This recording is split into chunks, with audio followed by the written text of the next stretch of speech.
Picture this for a second. You get paid on Friday. By Monday, your account is somehow back near zero. Not because you bought a yacht, not because you're reckless, but because life just absorbs your money.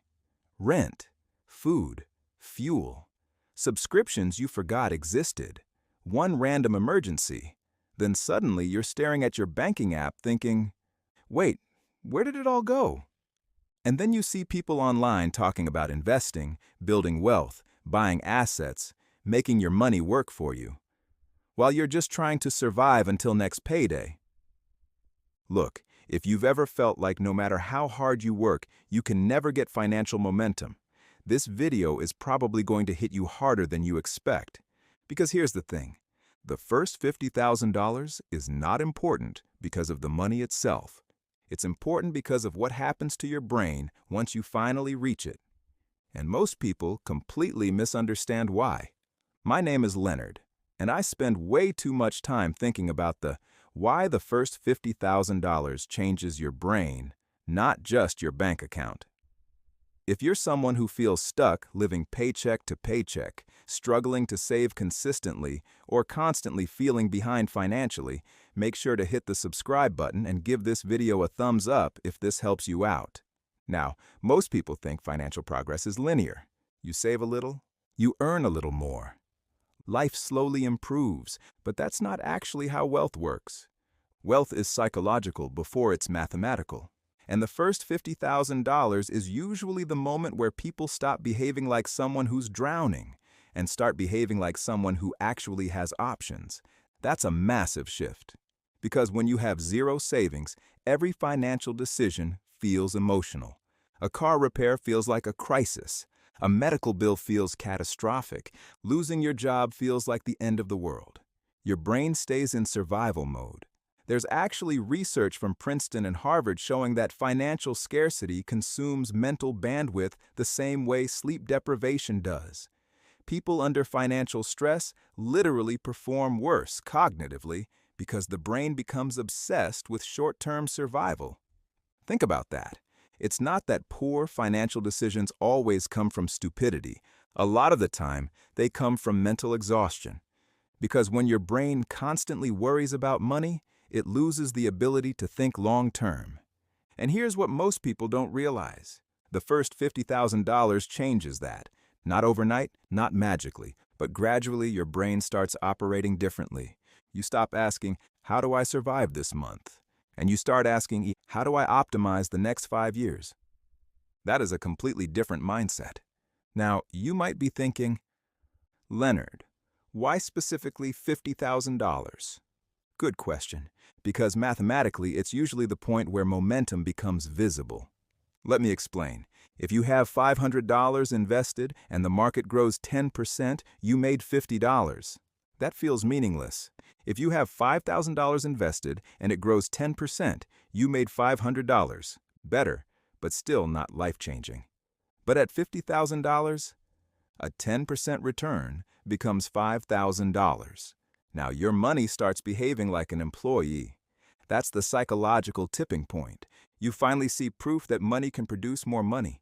And once your brain experiences that for the first time, your entire relationship with spending changes. Because suddenly, every unnecessary purchase has an opportunity cost. That $1,200 phone upgrade, your brain starts seeing it as, or I could invest that. That's when the game changes. Warren Buffett once said the hardest money he ever made was his first $100,000. And honestly, adjusted for inflation and modern living costs, for a lot of people today, that mental threshold starts around $50,000. Because the first phase of wealth building is brutally inefficient. Nobody talks about this enough. The climb from $0 to $50,000 is mostly built through labor. You trade time for money. You budget aggressively, you sacrifice, you say no constantly. It's slow, painfully slow. And this is where most people quit, because human beings are terrible at staying motivated when results are invisible. Imagine pushing a giant boulder uphill for years, and the boulder barely moves. That's what early saving feels like. You save your first $1,000, life wipes it out, and you save $3,000. Something breaks, you save $8,000. Inflation punches you in the face, so people conclude saving doesn't work. No, the problem is they quit before momentum starts compounding. This is where it gets really interesting. Once people cross that first major financial threshold, they often become less impulsive without even trying. And psychologists actually have a term related to this, called future self-continuity. Basically, when people feel disconnected from their future selves, they spend recklessly because the future feels abstract. But once you build meaningful savings, your future starts feeling real. You begin protecting it. That's why someone with $200 in savings might blow $300 on a random weekend, while someone with $50,000 invested becomes weirdly careful about wasting money. Not because they're cheap, because they finally understand what money can become. Look, there's another uncomfortable truth here. Most people trying to look rich never experience this mental shift, because fake wealth blocks real wealth. Leased luxury cars, designer clothes, expensive restaurants every weekend.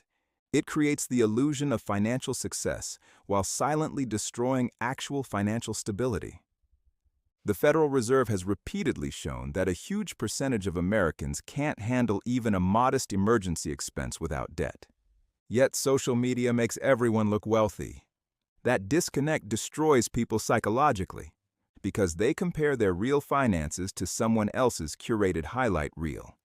Meanwhile, actual wealth is usually boring. It looks like automatic investing, emergency funds, low consumer debt, patience, consistency. Not very Instagram-friendly, but incredibly powerful. Now let's do some real math. Let's say someone reaches $50,000 invested by age 30. If they never contribute another dollar and earn an average annual return of 8%, by age 60, that becomes roughly over $500,000 from just the first $50,000. But if they continue investing even $500 per month, now the numbers become absurd. That same portfolio can grow into well over $1.2 million, depending on returns. And this is exactly why the first $50,000 matters psychologically, because for the first time, the math becomes emotionally believable. Before that, wealth feels theoretical. After that, it feels possible. Huge difference. And honestly, the habits required to reach $50,000 are usually more valuable than the money itself. Because to get there, most people have to develop discipline, delayed gratification, consistency, emotional control, long-term thinking. Those traits compound outside of money too. Better career decisions, better relationships, less anxiety, more confidence. Because financial stability quietly affects everything. Even your ability to take risks changes.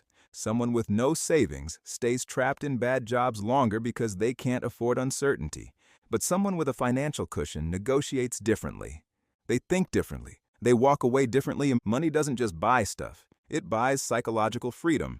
And look, I need to say this because some people watching are probably discouraged right now. If you're nowhere near $50,000, that does not mean you failed.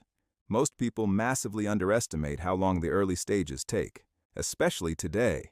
Housing costs exploded, food costs exploded, everything costs more. So if progress feels slow, that's because objectively, it is harder than it used to be. But the principles still work.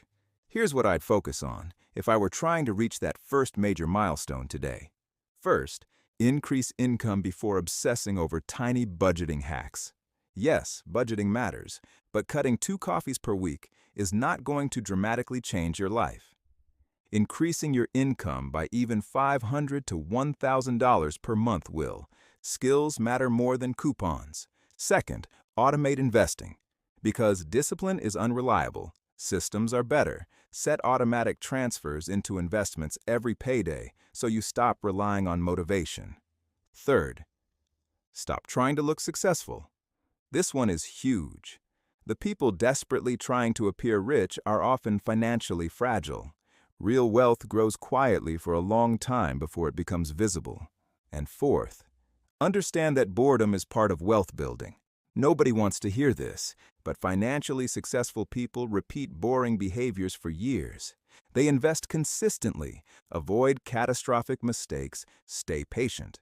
That's it. There's no secret, no hidden financial cheat code. Just sustained intelligent behavior over time. And honestly, that's probably why so few people achieve it. Because the modern world trains people to crave constant stimulation, instant results, and emotional spending. Wealth requires the opposite.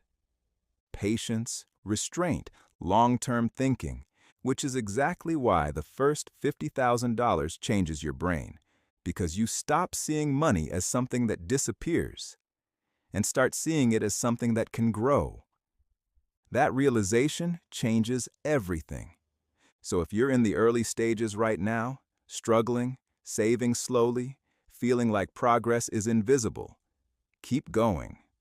Seriously, the hardest phase financially is usually the beginning, but once momentum starts, your entire relationship with money transforms.